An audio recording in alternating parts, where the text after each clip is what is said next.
why you should do this workshop, because it's an option. Why not? Why not work on your relationship?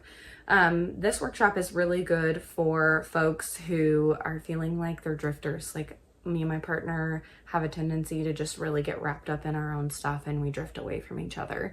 And this is a good way to like circle it back, bring it back.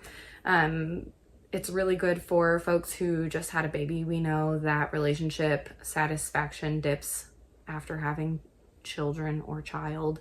And so helping preserve the relationship and making it a priority is not only good for the relationship, but is also a huge predictor of developing children and their success.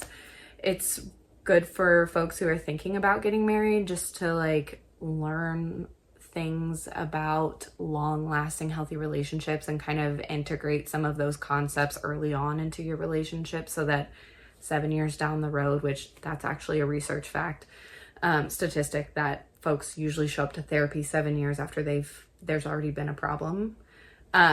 So 7 years down the road, you're not having to learn all of these things fresh.